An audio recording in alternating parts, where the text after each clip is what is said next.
You're listening to the Cool Audio Podcast, your escape into the world of stories, sounds, and imagination. Whether you're driving, chilling at home, or just need a moment to unplug, we've got a story just for you. So sit back, relax, and let the journey begin.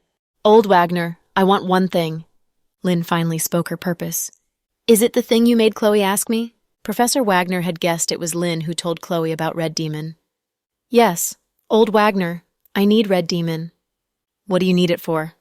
I want to use it in my research, Lynn said vaguely. Your research? Or your clone army? How do you know about that? Lynn widened her eyes in surprise. He had just arrived and only had dinner with them. How did he know about her clone army? No one could possibly tell him because no one here dared to betray her. Seeing her astonishment, Professor Wagner smiled. He looked around and touched the white, crystal-like material of the long corridor. How much did you spend on this material? It's indeed good to keep clone bodies fresh. Old Wagner. Lynn's jaw dropped.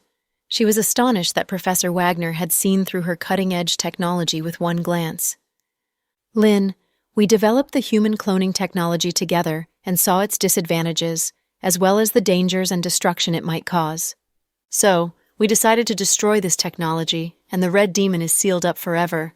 But you broke your promise and hid from me with a faked death, working on human cloning technology behind my back. What's your purpose? Do you intend to destroy the world with your clone army? Do you intend to rule the earth? Lynn, what on earth do you want? Old Wagner, you're smart and have guessed everything but one. I didn't hide from you with a fake death. All these years I've been alive. Hearing her words, the professor was surprised. How can it be?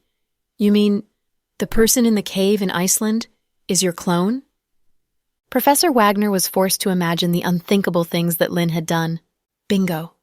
Then Fiona isn't my child. She was born from my clone. Hearing these words, Professor Wagner felt his mind was boggled. All these years he had thought his beloved wife was lying in Iceland with brain death. He had been racking his brain to bring her back to life. But no one in the world could develop the technology to bring the dead back to life, except for the monster Lynn. Fiona, his beloved daughter, was his child with a clone. He found it was hard to accept this truth. Old Wagner, don't be surprised. We loved each other, which is why you loved my clone. I loved you, otherwise I wouldn't have had Chloe with you. You're Chloe's biological mother, but you imprisoned her here. She's pregnant and will be in labor any moment. Lynn, how can you be so heartless? Professor Wagner felt somewhere in his heart began to ache. He knew everything she did, including the family dinner and the family picture, was all a ruse. Lynn just used those things to fool them. This woman even schemed against her own family members. How horrible was she? Old Wagner, I'm not imprisoning Chloe for nothing. I want our daughter to help us realize my ambition. You know she inherited our excellent genes and is a rare medical genius. With you and her helping me, I'll succeed. So, Lynn, what on earth do you want? Professor Wagner looked at Lynn with pain in his eyes. Old Wagner, don't you want to be young forever and never die? Lynn asked the question with a mysterious look. Under her mysterious look was endless creepiness. Professor Wagner froze. He hadn't imagined that Lynn did all this to gain permanent youth and life. Lynn, the cycle of life with birth, illness, aging, and death is a rule you can't change. It's nature's pattern. Humans are not supposed to live forever. I don't know what method you used or what result you got, but this is a horrible thing. The professor tried to speak in a mild tone, but he felt creepy when he looked at Lynn's ageless face. Did she... on the other side of the earth? Meanwhile, Chloe, or Chloe's clone Layla, was running wild after she failed to seduce Jack. Ever since she and James number 002 appeared in the city, lots of people died in a horrible way. Noah was in danger of being removed from the position of chief of the Municipal Public Security Bureau. Even the mayor was in danger of being removed as the rumors about vampires got more and more alarming. But Layla showed no signs of stopping. Regarding herself as a species higher than humans, she looked down on stupid humans and enjoyed taking them as her prey. Sometimes when she wasn't hungry, she'd go and kill the innocent victims. After Jack purchased a few huge dogs for the South Hill Manor, she didn't dare to return home. More accurately, she didn't want to confront Jack with her true identity yet. After all, with her battle force, Layla wasn't afraid of these huge dogs. Taking the opportunity of her argument with Jack, she left home and lived in a hotel. Immediately, she contacted Justin. Considering many factors, Justin didn't come to her in person. Instead, he sent Melody, who was supposed to be close to Chloe. But when Melody came, Chloe dismissed her. Then she sent a message to Justin again. Chloe, if you don't want to come, don't send other people. Do you know what I think? I think you don't respect me. Justin, Chloe, don't be angry. Be reasonable. I'll go get you, okay? Chloe, no, don't come. Despite her refusal, she knew Justin wouldn't leave her alone. After all, he loved her. She was right. Justin didn't want to displease her and came personally in a race car. But at a cross on his way to the hotel, a black Bentley stopped him. Seeing the plate number, Justin was surprised. Then he got out of the car. Jack? Justin had tried to contact him by phone calls and messages but didn't receive a response. So he was surprised to see Jack in this place. Where are you going? Jack asked him calmly. To the hotel. To see Chloe? Jack asked. Yes. Don't go. Why not? This is between me and my wife. Don't intervene, Justin. Jack's tone was as cool as ever. Justin was displeased but also respected Jack's right. Jack, you're Chloe's husband, and I have no right to intervene. But don't you think you two are behaving very weirdly lately? Jack remained silent. What on earth are you thinking? I don't believe you have another woman, or that you can't forgive her for losing the baby. But you sent Pudding and Little Bean away. What on earth do you want? It was the first time that Justin spoke so frankly with Jack. The thing between Chloe and me is a long story. I can't explain it now. Not even to me? Justin was a bit sad when Jack refused to explain. Justin, I'll just ask you, can you bear to leave her alone? No. You still love her, right? Justin licked his dry lips but didn't reply. Forget it. If you want to help her, go ahead. Suit yourself. Then Jack drove away, leaving Justin standing there stupefied. Jack had stopped him purposefully and then left without saying anything important. Justin was puzzled. At the door of the suite in the hotel. When the doorbell rang, Chloe walked over and opened the door with a smug smile. She thought Justin came. To seduce him, she wore a bathrobe, intending to create a scandal with him to humiliate Jack. Most importantly, she wanted to ruin Chloe's reputation, making her a slut in the public's eye.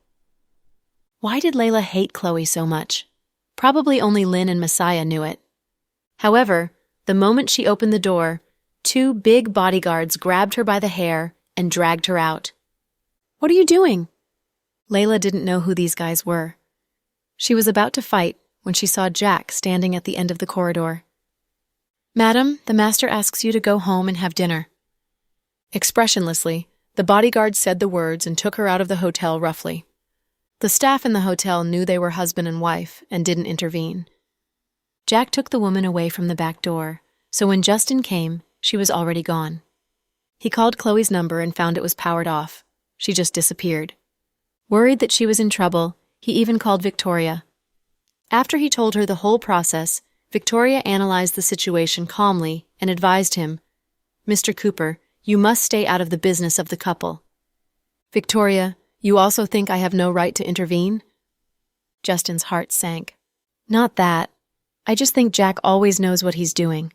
If he told you to stay out of it, then it means he can handle it. Our interference might make their relationship more complicated. Maybe it's just not my business. Justin felt depressed. Chatting with Victoria for a while, he drove away. Wandering on the streets, he found the city looked unfamiliar to him. Not knowing where to go, he just drove around the city aimlessly until he stopped at the entrance of Imperial Star's dorm building. Justin was surprised himself. Pulling the car over, he took out his cell phone and sent Melody a message.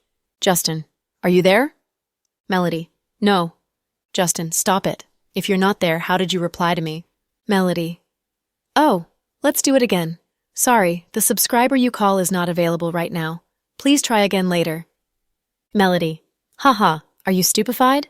Justin, is this the way you talk to your boss? You want to be fired? Melody, please, I'm off duty now. Whose boss are you? You're only a passerby to me. Melody. Okay, no kidding. What can I do for you, President Cooper? Justin. Come out and drink with me. I feel a bit low. Melody. Oh, where are you? I'll go and see you. Justin. I'm at the entrance of your dorm building. Melody. Entrance? Don't tease me, Justin. Justin. Come out and see. Hearing this message, Melody pulled on her coat and opened the door. Sure enough, she saw Justin's car at the roadside. Damn. You told the truth. Come in then. Why are you sitting in the car? It's cold outside. She issued the invitation. Let's go out to have a drink. I have an alcoholic drink in my room. You can drink here. Having changed into home clothes, she thought it was too troublesome to wash up and change clothes. So she just invited Justin into her room, but later she was accused of seducing Justin. Justin thought it was a good idea, so he parked the car in the parking lot and entered her dorm room. To avoid embarrassment, she changed into a set of thick yellow home clothes with duck patterns. Wearing a hairband with bunny ears, she looked super cute. Her face was clean without any makeup. Justin had never seen Melody dressed like this. He walked in and tugged at the small bunny ear on the hairband playfully. To return the favor, she gave him a punch. Look at you. You get violent at the smallest provocation. No man would like you. Humph. Many men like me. I have millions of fans on Weibo. I don't believe they are all girls. Melody cocked her head. You just like bickering with me.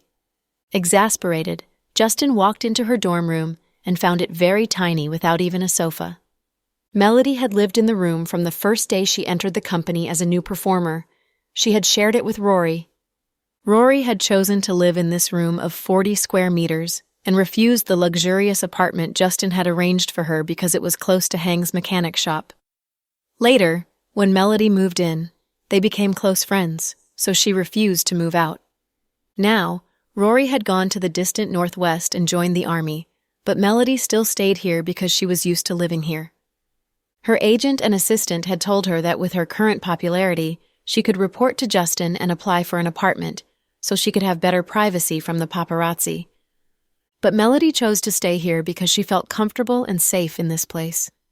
Having lived here for so long, she considered it her second home. It was the first time that Justin entered the room. He found there wasn't even a sofa. The only place she could store things was Rory's empty bed. She had placed her bags and scarves, etc., in this space. I say, do you have plans to move out? Justin asked her tentatively. President Cooper, are you going to move me to a luxurious house? Melody said with a chuckle as she poured a glass of warm water for him. Not a luxurious house, but the company has many luxurious apartments downtown. They are over 100 square meters with good renovations. You can have one. Is it for temporary use or a gift? You're shrewd. It's a gift, okay? Justin laughed at her shrewdness. Ha ha, I don't want it. I don't deserve it anyway since I haven't made much money for the company yet. To be honest, I truly think my place is comfortable. You think this mouse nest is comfortable? Justin glanced around the room in distaste. Isn't this mouse nest prepared by the company for the employees? Is it a slap on face, huh? Ha ha. Don't laugh like this. I can put a big goose egg into your mouth. Why don't you pay attention to your image? Now the performers are trying hard to build images for themselves. Look at those popular female stars. One created the image of an eating machine for herself. One has the image of a dumb girl. One built herself the image of a straight-A student. Look at you. I'll make myself into Hinata. What do you think? Melody smiled charmingly with her hands on her hips. Who? Justin didn't catch it. Hinata. Who's Hinata? Justin had never heard of this name before. She's Naruto's wife in the popular Japanese anime Naruto. Come here. I promise I won't beat you to death, Justin fumed. He was talking about image building in show business, but she brought up anime. What a silly girl. Come on, President Cooper, have some water and calm down. Melody handed him a glass of water to soothe him. Didn't you say you have alcoholic drinks? With the water glass in his hand, he glanced around and saw only a mini fridge in the corner. It didn't look like it could store many bottles of beer. Yes, I do. I can drink at least 7 bottles of beer. How many can your tiny fridge contain? Justin asked doubtfully. Who said I have beer? Melody rolled her eyes. What are we drinking? Justin looked at her in puzzlement. She squatted down and pulled something from under her bed. Then a carton box appeared before them. Justin was at a loss for words. She opened the box slowly and took out a small bottle. Rice wine. Haha, 100 grams for each bottle, and I have 12 bottles in the carton. Is it enough for you? Melody shook the bottle at him. Where did you get these? Justin was stunned. It was the first time that he saw a girl storing a box of alcohol in her room. What kind of girl was she? My dad mailed them to me. You can't buy them in the market. My dad made it with grains and put them in bottles. He makes some before the spring festival each year and gives it to friends and relatives as gifts. They love it. It tastes rich and fragrant. You can't buy it. Your dad is awesome, Justin said feelingly. The geniuses are in the grassroots. President Cooper, would you like to drink this? Of course. Justin was low in spirits and wanted to dull his pain with alcohol. Okay, let's drink this. I'll go get some small dishes to go with the drink. Then she went into the kitchen. At a miraculous speed, she made 4 dishes to go with the alcohol. Of course, they were the simplest dishes. One was a bag of Tippler's peanuts she had purchased in the supermarket. One was sliced ham. One was scrambled eggs she made in less than 5 minutes. The last one was chopped cucumber with ground garlic. This was probably the crudest meal Justin had ever had. No, the crudest meal should be the corn paste he had in Yunnan when they were on the run. So, these were the crudest dishes he had with alcohol. However, he liked them. Sitting on the stools at a small table, they began to drink the inexpensive wine. I know why you're low in spirits. It's because of Sister Chloe, right? Melody looked at him and asked. Justin's expression turned stiff, and then he sighed lightly. Let's not talk about her. A considerate girl, Melody didn't pursue the topic, but she wanted to distract him from his frustration. So, she changed to another topic. President Cooper, what do you think of Miss Nee? Which Miss Nee? Justin was slow to react. The great beauty Kira Nee. Oh, you mean her... Justin sipped his alcohol. I think Great Beauty Nee is very nice. Among all the performers in Imperial Star, she has the best reputation and never bullies new performers. She respects her seniors and does nothing under the table. She has no scandals about contracts and never hyped herself. She won her fans with her acting skills. To be honest, I admire her as a big star. I envy her and would have no regrets if I could be like her one day. Little Kira is indeed a good girl. Justin put a piece of cucumber into his mouth and enjoyed the fresh, crispy scent of it. Suddenly, his mood lightened. A nice girl, was Justin's high praise to Kira. Of course, Kira was not in the same league as the scheming bitches such as Gianna and Zoe. Many people said you two were together. Is it true? Melody was in the gossip mode. Are you a performer or paparazzi? You're so curious. Justin was amused. I'm just curious. Come on and tell me. I bet on $500 that you had an affair with her. You'll definitely lose your $500. There's nothing between Kira and me. Is that true? Melody didn't believe him. Lying to you gains me nothing. Why not? Great Beauty Nee is beautiful and low-profiled. She's such a nice girl. President Cooper, there's no reason for you to not like her. Justin chuckled and said, If Chloe didn't appear, I might have fallen in love with Kira. After all, she's a good girl and great wife material. But fate intervened. Hearing the mention of Chloe, Melody's had mixed feelings inside. It seemed Justin could have loved Kira, but Chloe overshadowed all the other women. Melody knew Justin might never accept her love since his love for Chloe would grow deeper each day. I see. Come on, let's drink. With an awkward laugh, she raised her glass. They drank and chatted over the simple dishes. Meanwhile, Jack took Chloe to a new house instead of South Hill Manor. Chloe, or Layla, searched her memories but found Chloe had never been to this place before. Release me! She struggled out of their grip and dropped to the sofa. Jack walked in after them. Sir, the 2 bodyguards greeted him respectfully. Leave us. I'll talk to her. Yes, sir. After they were gone, Jack glanced at Chloe but didn't speak. You took me back by force? Is this your way of comforting your wife? Jack, are you crazy? Chloe demanded in fury. They all said Jack spoiled Chloe like a queen, and Layla had been green with jealousy. but from her personal experience, he was very good at domestic cold violence. "What do you think? Do you like it here?" Jack glanced around as if he was asking her if she liked the house. "Here? What's this place? I've never been here before," Chloe said. "Yeah, I just purchased it for you." "For me?" Chloe looked confused. "Yeah, it's a gift to you. I believe you'll like it." Chloe looked around and found the designs and decorations were depressing, with dark colors of black and brown. The house was big, but it gave the creepy feeling as if it was haunted, or someone had been murdered in here. "Hun, why did you give me a house? Are you feeling guilty for what you did to me?" Chloe put on a smile and stood up. "Because I don't want you to be angry with me and run around willfully. You're not feeling well lately, so I think you'd better stay here and focus on your recovery." "What do you mean?" Hearing the hidden meaning in his words, Chloe's expression changed instantly. "I'm doing it for your good. I hope you'll stay here to recover from your illness." Then he picked up her bag and took out her ID, passports, and cell phone. Then he tossed the bag back on the sofa. "Jack, are you imprisoning me in the house?" Chloe finally understood Jack's purpose. "You can say so." Jack smiled faintly and turned to go. Chloe clenched her fists and ran up. She was about to grab Jack's collar when bodyguards appeared suddenly and stopped her. "Madam, you'd better stay here quietly and obey the master." "Jack, you can't do it. You can't do this to me." "I should have done this to you long ago." Jack looked back at her without expression. "I want to see my mom. Can you drive me to Sky Blessing Court?" "I don't think Mom would like to see you." Tossing the words over his shoulder, he left, closing the door behind him with a bam. The lights dimmed. She looked around and almost fell apart. There were almost 100 cameras in the room. Some were obvious and some were hidden. Jack imprisoned her in the house and was even monitoring her closely. Did it mean that the man discovered her secret? Impossible. She didn't leave any traces behind to rouse his suspicion. Jack imprisoned Chloe, or Layla, in a house in the remote suburbs guarded by 4 foreign bodyguards. He did this not to get rid of her or interrogate her to get the whereabouts of Chloe.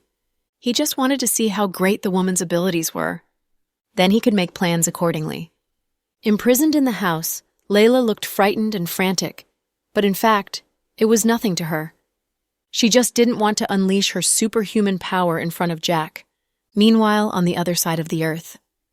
After failing to get Red Demon from the professor, Lynn imprisoned him in a white room and didn't talk to him. Fiona was injected with an unknown drug. She fell into deep unconsciousness and was sent back to the crystal coffin. Chloe was still sober, in the magnificent palace. "Master, what is it?" Lynn's expression was dark, since she'd been recalling the conversation she had with the professor. "Our remote machine detected that Miss Layla has a small problem in the country," Messiah said. "What problem?" Lynn turned her head and looked at Messiah expressionlessly. "Miss Layla seems to have been imprisoned in a house by Jack." "Heh, she's useless," Lynn smiled mockingly.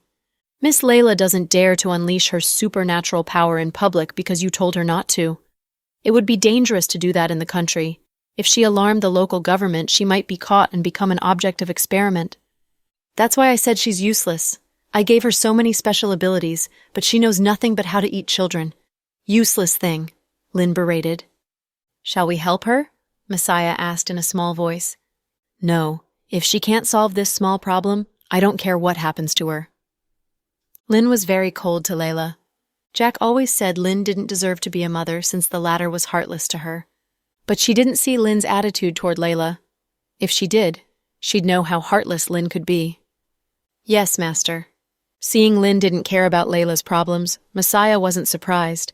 In the past, when Lynn missed her daughter, she'd be kind to Layla occasionally, since she took her as Chloe's substitute. Now that Chloe was by her side, she no longer cared for Layla at all.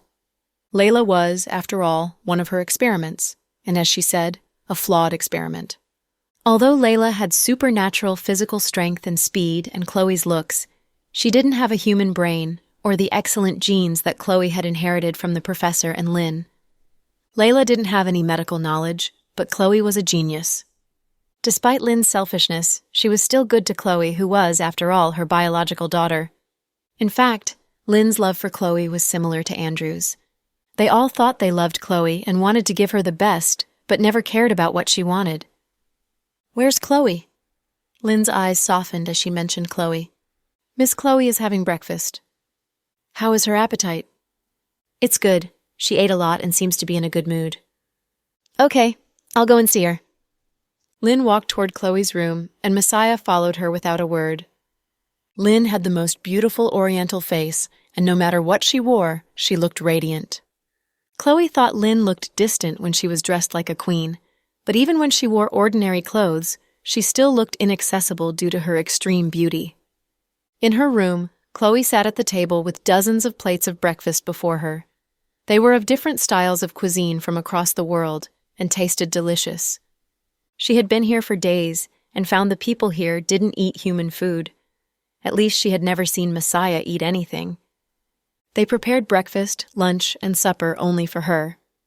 At the beginning, she had been sulky with thoughts of leaving here and dislike for Lynn. She had almost no appetite for food. But as the baby remained quiet after the date of delivery, she got worried and began eating more to gain energy for herself and the baby. When Lynn came in, Chloe was eating wonton noodles with gusto. "Chloe, you have a good appetite. Do you like the wonton noodles?" Lynn asked with a smile. Seeing Lynn, Chloe's mood turned dark. Without looking up, she answered impatiently, "It's okay." "Miss Chloe, Master made the wonton noodles in person," Messiah put in, wanting to soften the tension between mother and daughter. Hearing her words, Chloe put down the chopsticks and picked up a slice of bread. Obviously, she didn't want to eat the noodles now that she knew Lynn cooked it. "Messiah, leave us." "Yes, Master." Lynn walked over gracefully and sat across from Chloe. Picking up an orange, she began to peel it patiently. "Oranges contain lots of vitamins. You must eat more of them. When I was pregnant with you, I loved to eat oranges. Your father bought lots of them for me. At that time, we were hiding in Tao Town, and your father bought all the oranges in the town. I even joked with him that we should call you Little Orange when you were born." This was a heartwarming topic, and Lynn had a happy look on her face when she recalled this incident. But Chloe couldn't tell if she was being sincere or not, because Lynn was an excellent actress. "Now you're a big girl and your father has aged a lot with lots of white hair," Lynn said. "Aging is part of life. Everyone gets old. It's the nature's rule that people are born, age, get sick, and die," Chloe answered coldly. "Chloe, do you think I've aged?" Lynn put her slim hand on the back of Chloe's hand. Her hand was so cold that Chloe felt frightened the moment their hands touched. Chloe immediately pushed Lynn's hand away. "You're forever young and beautiful, okay?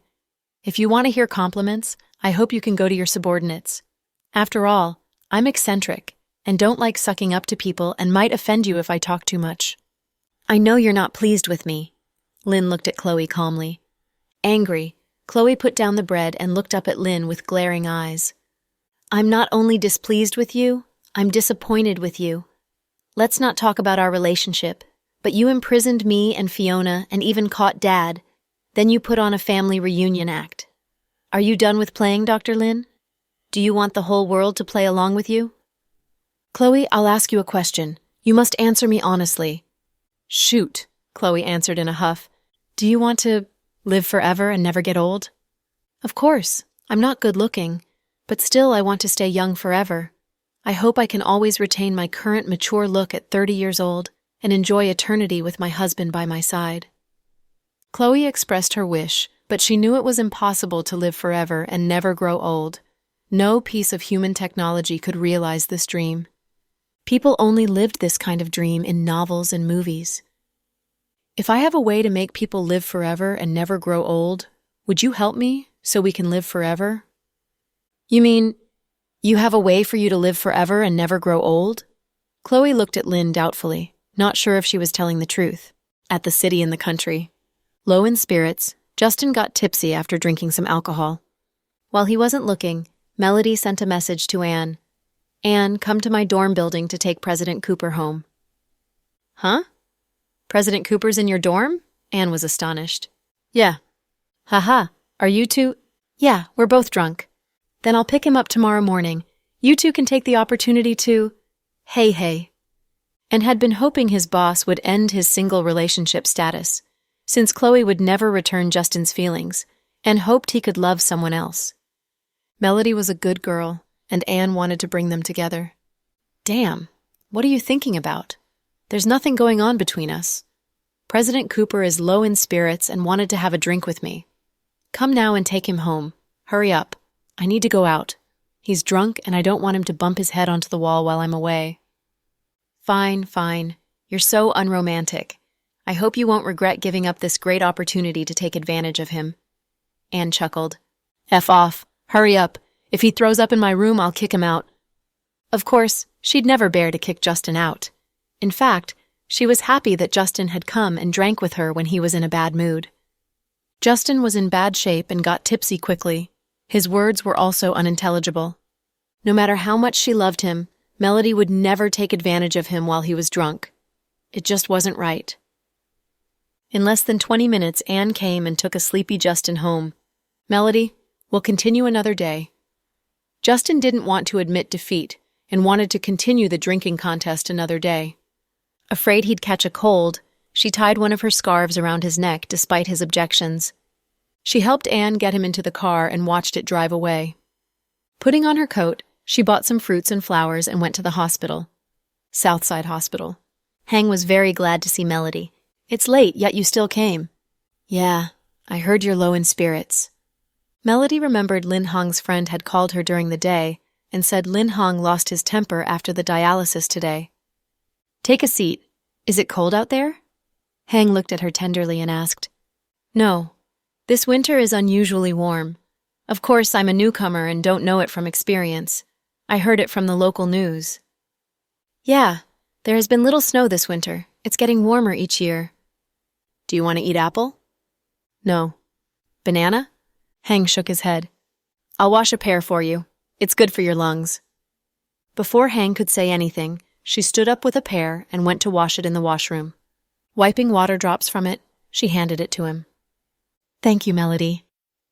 Don't mention it. Was today's dialysis painful? I heard you were cranky today. Hang lowered his head and took a small bite of the pear. Melody, I want to stop the treatment. I want to get out of the hospital. Hearing his words, Melody's heart sank. Why? Your illness is not incurable. I'll handle the money issue. Don't worry. It's not about money. I just think I'd rather spend the last days of my life doing something I truly want than stay here suffering. We can do it after you get better. Melody soothed him. But I know I won't get better. I don't have many days left. That's nonsense. Don't be such a doomsayer. Hearing his despairing words, Melody reprimanded him in displeasure. Melody, the doctor told me my condition. You don't have to hide it from me. Without a compatible kidney, I won't last a year. 1 year is a long time. We'll find it for you. With a lump in her throat, Melody soothed him gently. What if we can't find it? Hang looked her in the eye and asked slowly. Melody went silent, not knowing what to say. She felt like crying. Melody, do you know that even though I like converting cars and have a mechanic shop, it isn't my real dream? Don't tell me you want to be an actor. Melody tried to joke with him. No. Show business doesn't suit me. I wish I could build a small house in a small village. I'd like to grow vegetables in a small yard and watch the wildflowers in the mountains during spring, green trees during summer, yellow leaves in the fall, and snow-covered mountains in the winter.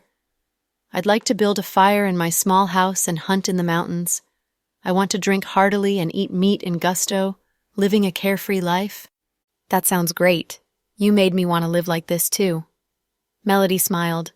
If I can get better, I'll go to a village and become a hunter, and you can be a village girl. What do you think? Haha, good idea, Melody laughed. But no village girl can be as beautiful as you. With your tender skin, it would be a shame for you to live in a village. Hang smiled tenderly. It'll be fine. My skin will turn red and rough after exposing it to the winds for a few days. Melody, don't pay for the treatment for me anymore, and let me get out of the hospital. If you truly want to help me, you can buy a small house for me in a village and help me realize my last dream. After my death, you can sell the house and get the money back. I'll rest without regrets. Pooh, don't talk about this nonsense. You won't die. You're still young. Rory said she'd find a girl for you from the army. Let's not talk about it. Please dance for me. I especially like the first dance you did on the Dance of the Century show. It was your first time on stage. You were nervous, but the dance was extremely beautiful. When I watched it on TV, I was amazed by your talent. Okay. With a smile, she stood up and played the song on her cell phone. Then she danced in the ward for Hang. She never thought she had a big heart, but she was willing to satisfy this small wish of Hang's. She truly hoped he would get better. After all, he was still young. The next morning at the GK group. After the morning meeting, Jack returned to his office and turned on the surveillance system immediately. He saw nothing was out of order in the house, and the woman was eating breakfast leisurely in the living room. But at 5 a.m. this morning, a 12-year-old boy from the western side of the city died with his heart gone and blood drained. Jack didn't know how she left the house without them noticing. President Dawson, you have a visitor. Who is it? She said she's young Madam's friend, the big star Melody, Assistant Mark reported. Melody? Jack found the name quite familiar. Then he remembered her. Let her in. Jack closed the laptop and stood up solemnly. President Dawson, I'm sorry if I disturbed you. Melody walked in and nodded at Jack politely. It's fine. Please sit. Jack looked cool and aloof as usual. Assistant Mark came in with a cup of coffee and placed it before Melody. Thank you. She smiled at him politely without any arrogance of a big star. She looked very down to earth. After all, she was now the most popular new performer. You want to talk to me about something? Yes, President Dawson. I know it's not proper of me to come to you with my problem. I wanted to talk to Sister Chloe, but her cell phone is powered off. Yeah, Chloe isn't feeling well lately and she's resting. You can talk to me, Jack said in a mild tone, not wanting to scare the young girl before him. Thank you, President Dawson. Here is the thing. Melody told him the favor that she hoped he could do for her. Jack nodded calmly. I understand what you mean. You want me to help cure your friend, right? Yes. He's at the Southside Recuperation Center? Yes, President Dawson. His name? Lin Hong. Got it. I'll contact the hospital and see what I can do.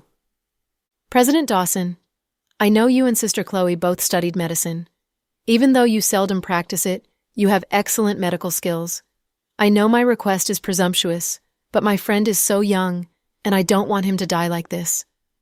I'll pay all the fees involved, including the surgery expenses. I just want you to help me find a way to save him. With her position, Melody knew it was presumptuous of her to ask Jack for help.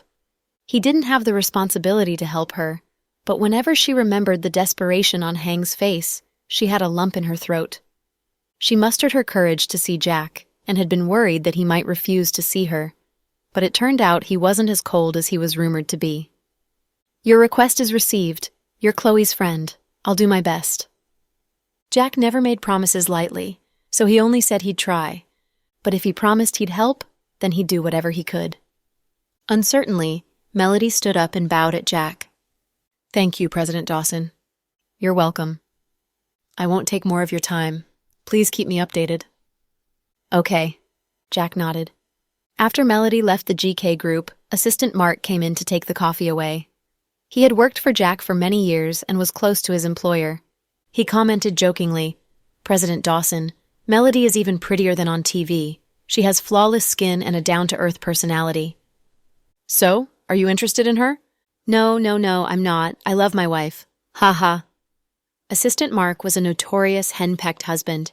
Everyone in the company knew it. Is Thomas in the company? Supervisor Thomas is assigning work in the small meeting room. Okay, tell him to come to my office after he's done. Yes, President Dawson. After Assistant Mark left, Jack thought with fatigue that imprisoning the woman in a house was obviously not the best solution.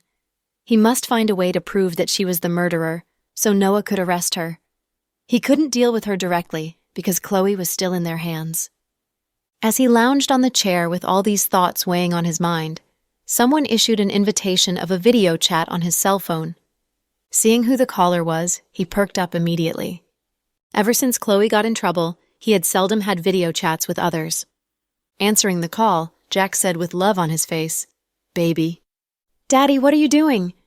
Pudding pretended to look mature, but her young voice betrayed her. Before Jack could finish, Pudding glanced at the background behind her father and said, "It seems you're working overtime in the company, right?" "It's not overtime. It's my own company, and there's no overtime pay." "But you didn't listen to us. We told you to take care of yourself," Pudding scolded her beloved father. Not able to suppress the warmth he felt, Jack revealed a smile of happiness. "Unlike your granduncle who's about to retire, I'm still young and don't need to be so careful with my health." "Humph. Unlike you, granduncle knows how to take care of himself. He jogs each morning and doesn't eat things that are too salty and too sweet. He goes to bed at 10 p.m. sharp every day. You must learn from granduncle in keeping a regular schedule." "Got it, my little princess." Jack only had love in his eyes when he saw his daughters. At this moment, Little Bean stuck her head before the camera and said, "Daddy, I'm your little princess. She's your big princess. You're wrong." "Yeah, I said it wrong." "Humph. It shows you don't love me." Little Bean was jealous. "That's not true. I love you both. If you send me an $888 red packet, I'll forgive you." Little Bean even blackmailed her daddy. Instead of getting angry, he smiled. "888 is too little. I'll give you 8,888, okay?" Okay, Mr. Old Dawson, I know you love me." "Little Dawson, you're blackmailing me for money to buy luxurious gifts for Ethan, right?" Jack teased her. No. I can't afford luxurious stuff. Ethan is low maintenance. I'll go to Disneyland and buy him an Avengers figure set." "You're so good to Ethan. Don't you have gifts for your daddy?" Jack pretended to become sulky. Little Bean laughed so hard that she held her belly. Pointing at her daddy, she said, "My goodness, Mr. Old Dawson, you even play coy with us." "People improve," Jack laughed. "Because our old Dawson played coy for the first time, I'll buy you a super big gift." "What gift?" Seeing Little Bean gesture a big size, to be honest, Jack thought it must be a valuable gift. "Tell me, do you want to eat a Black Swan cake or Haagen-Dazs ice cream cake?" Jack looked exasperated. "Is this the big gift you mentioned?" he asked her.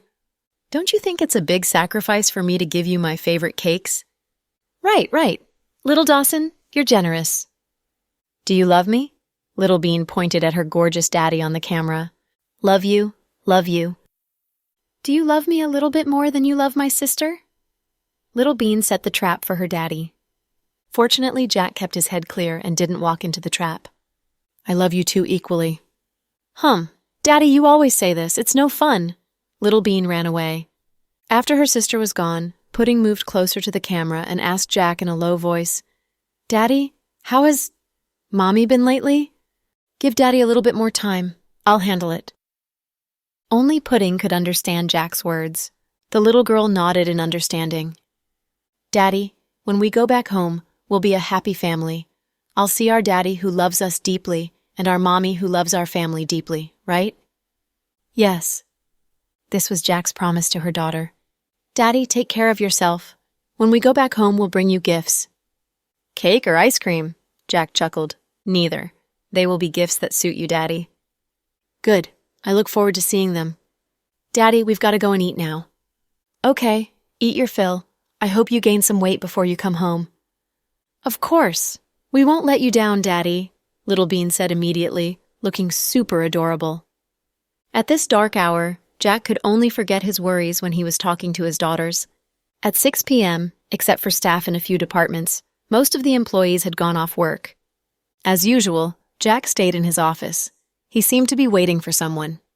15 minutes later, the door to the president's office opened, and a young man wearing a Russian-style double-breasted military uniform walked in. His silver short hair looked especially charming in the night air. "Brother-in-law. Riker, come here." Jack hadn't had many dealings with Riker, but they knew each other's character. Now that Fiona had disappeared and Chloe was switched, they were on the same boat. Jack had contacted Riker secretly, and the latter came here to meet him immediately. Nodding, Riker walked to Jack's desk. Jack gestured to Riker to watch the surveillance video on his screen. They watched it for about 10 minutes. It was a surveillance video from the cameras in the house where Chloe was imprisoned. But after watching more than 10 minutes, Riker found nothing unusual. "Brother-in-law, what do you want me to see?" "Look more carefully," Jack instructed. Riker watched again. Then his pupils expanded as if he had discovered something. Someone tampered with the video. It was done by a master hacker. Few people can see the difference. Yes, Jack nodded. Did you decode it? Almost. How are your hacking skills? Jack knew his hacking skills were not as good as Chloe's or Fiona's. Few people could decode it, which was why he thought of Riker. He had deduced that this woman was involved in Chloe's switching and Fiona's disappearance in Yunnan. So they must work together to deal with this mysterious monster. I'm not as good as Fiona, but I can have a try. Riker took off his jacket and tossed it onto the sofa. His fingers moved swiftly on the keyboard. 3 seconds later, he looked disappointed. It's too fast. I can't memorize so many characters. Brother-in-law, let's do it together? A smart guy, Riker knew why Jack wanted him here. Jack nodded. When the code comes out, you memorize the first half, and I'll do the second half. Then we type them out in 60 seconds. No problem. I'll type out my part, and then you read your part to me as fast as you can. Okay, Jack nodded. The two men with super-intelligent minds worked together for the first time. 3 minutes later, we did it. Riker was delighted. Jack was also excited. Finally, they worked together and decoded the video tampered with by a master hacker. Let's watch it. Jack couldn't wait to see how that monster worked. Riker clicked on it and found a full 10-minute hidden clip. The two guys were alarmed at what they saw. If they didn't know better, they would have thought they were watching a ghost movie. On the screen, No, this was a monster. She disappeared from the house as fast as a flash. She didn't make any sounds, so the bodyguards just couldn't detect her movements. She didn't go out the door, but from a window upstairs. Outside the house, she was just a blur. Then, the scene changed. She came back with bloodstains around her mouth. She had something red in her hand. Zoom in, said Jack. Riker used the mouse to zoom in.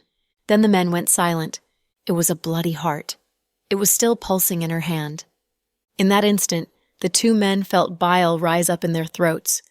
They had a strong mentality. If they were someone else, they would have run to the washroom and thrown up. The video came to an end. The two men were silent for a long time. She never eats ordinary food? Riker asked. I suppose so. Jack had observed the woman carefully and found she showed little interest in normal food, no matter if it was rice, noodles, cakes, vegetables, or fruits. She even thought seafood, Chloe's favorite food, was stinky and dirty. He had been wondering about that. When the killings happened one after another, Jack began to suspect her but didn't have any proof. But today, after he decoded the hacked video with Riker, he finally saw the horrible side of the monster. It confirmed Jack's suspicion. The woman knew Jack had planted many cameras around her and was monitoring her movements 24/7, so she used hacking skills to tamper with the videos. Even a high-level hacker like Jack couldn't crack it. The truth was so cruel. Brother-in-law, what is this thing? Riker had never seen this thing before. He was stunned, unable to process what he had just seen. To be honest, I don't know either, but I'm sure she isn't a human. Jack had known this woman was weird. In the video, he saw that she moved as fast as a flash. She went to a place more than 10 miles away to kill a person and take the victim's heart, and came back in 10 minutes as if nothing had happened. Her abilities went beyond the limit of human beings. Is she a ghost? Riker's imagination ran wild. No, she can live in our world during daylight. She has Chloe's face, voice, facial expressions, and memories. If I didn't know Chloe so well, I would have been fooled by her. Everyone, including Justin and Sarah, believes she's Chloe. So, just like Fiona, Sister Chloe vanished long ago, in Yunnan. Yeah. Who on earth is she? Riker was puzzled. She must be the golden-masked woman that Justin mentioned? Jack was quite sure of her identity now. It means this Sister Chloe is from Doomsday Death God? Riker's eyes widened as he began to understand the whole thing. Thanks for tuning in to the Cool Audio Podcast. If you enjoyed the story, don't forget to like, subscribe, and share with a fellow story lover. Until next time, stay cool and keep listening.